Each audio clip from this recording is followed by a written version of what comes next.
جمعیت جمعیت جمعیت جمعیت جمعیت جمعیت جمعیت جمعیت जिए जमीयत हक के लिए खड़े हैं जमीयत की जाबाज देखो निकल पड़े हैं जमीयत की जाबाज अल-हक़ सौफ तसूदु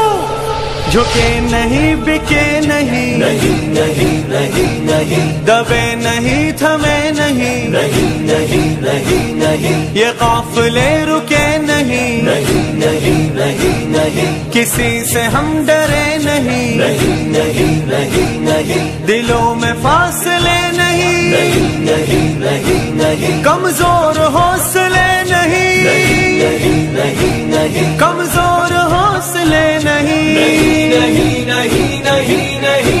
د جمعیت علماء اسلام PK69 یو غونډه د تحصیل چمکني د جمعیت علماء اسلام امیدوار خالد وقار خان چمکني په رهایشګاه کې منعقد شوه.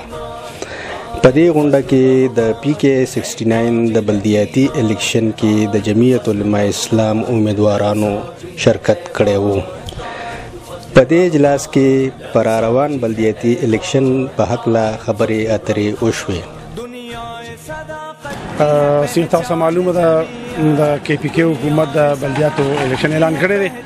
او په 19 دسمبر ان شاء الله تعالی الیکشن دی نو هغه لپاره موږ یو تعارفي اجلاس نن مقرر کړو چې هغه کې د تحصیل سمر کونسلان صاحبان دي چې کوم الیکشن کنټیسټ کوي چې هغه راشي خپل سره ملاوي شي او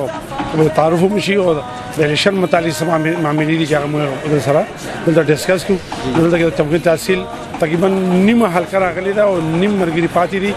او هغه ان شاء الله د بل پروګرام منعقد کوو او د کې ډېر مرګري کونسلان صاحبان راغلي دي موږ به خپل خیالات اظهار وکړو چې د الیکشن تقاضي دي هغه لپاره تیاری کول دي هغه کامیابول لپاره خپل مرګرو کامیابول لپاره ټول خبرې دي کې نن د میټینګ کې ډیسکس شي او دا ان شاء الله تعالی نو میټینګونه به هم کوو مرګري براغواړو او یو سلام مشورې د الیکشن ګټلو لپاره د الیکشن تیاری لپاره د الیکشن کامیابی سره کول لپاره ټول حالې ځل ان شاء الله تعالی موږ جاري ساتو مرګري په وختن راوړو په دانه اجلاس د کونسلرانو اجلاس خو هغه کې زموږ د نیم تحصیل کونسلران راغلي د نیم تحصیل کې موږ سره غال کني چې په 69 کې دوه حقوق تعالی ذاتي ان شاء الله دوباره بیا راوړي راځو. ټیک چمکنو کې چې دا کوم د ناغونډه و نو دا موږ تمام تحصیلونو کې د ورکرانو او خاص کر هغه چې زمونږ آینده بلدیاتو کې د جنرال کونسلر لپاره یا د لاندې سطحې نمبرهور ویلیج کونسل لپاره منتخب شوده کسان دي نو دا غوي غونډه جی نو دا دغه په حواله باندې یو غونډه و چې ډیره کامیاب غونډه و اگر چې زمونږ تمام د چمکنو ملګری دي کې نو صرف د یو PK69 سره تعلق لرونکي